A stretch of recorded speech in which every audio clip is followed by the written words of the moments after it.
They always say never work with children and animals, don't they? Well, today my little companion's being a right little diva. I've just started filling a hole in and she's decided she doesn't want to move. Well, that's what happens when little divas don't move their paws when we fill holes in.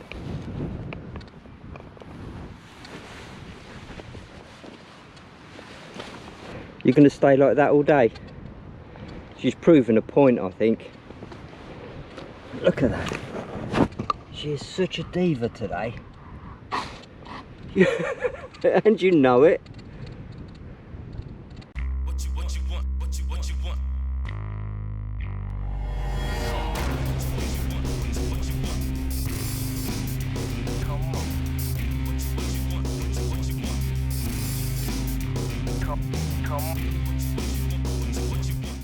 Well guys, thanks for joining me. Here's a little top tip for you. I've just dug down about 3 foot, hoping to find treasure, a find of a lifetime. And I would have saved myself a lot of trouble if I'd have just carried out a few simple steps before I started digging. Now this signal is literally your perfect hoard signal. Have a listen.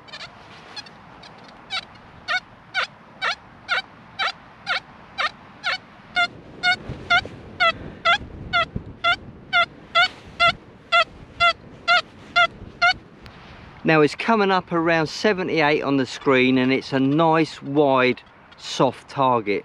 Like I say, I've just dug down about 3 foot to find an iron pipe.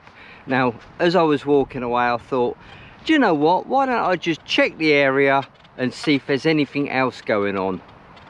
And there was. Have a listen to this.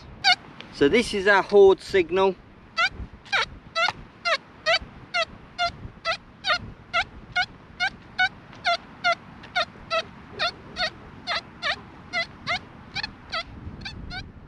So as you can hear, it just keeps going.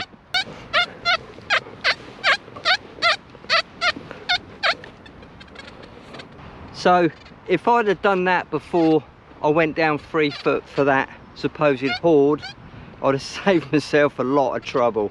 But while we're here, it's a really good opportunity to demonstrate the audio response to you, because audio's response won't lose your targets, it'll just give you a better perception of depth.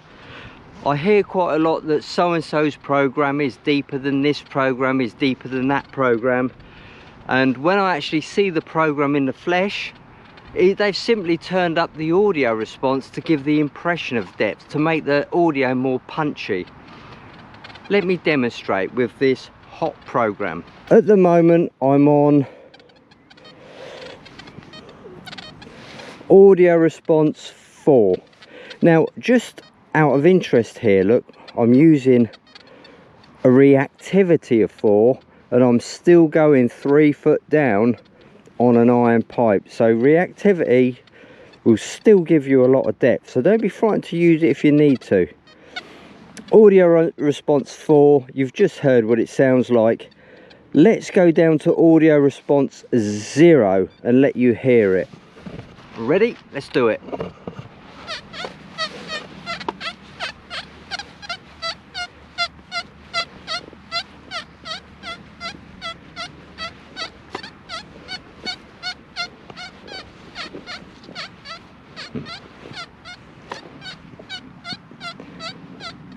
So make a note of that one, that's audio response 0. Let's now go up to audio response 5.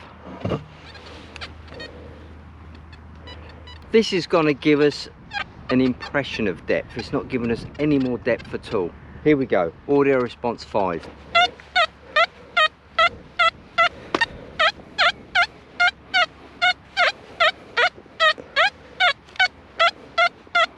So I hope that gives you a little bit of an idea of the audio response function. Let me just go up to audio response 7.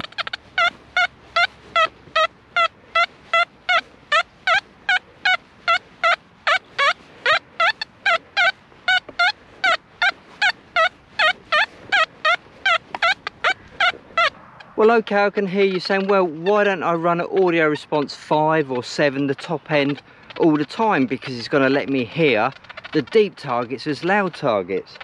Well, there's some disadvantages to that, as you can probably hear now.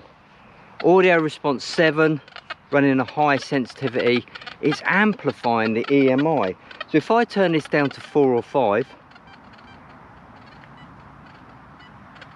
it's shut that right up.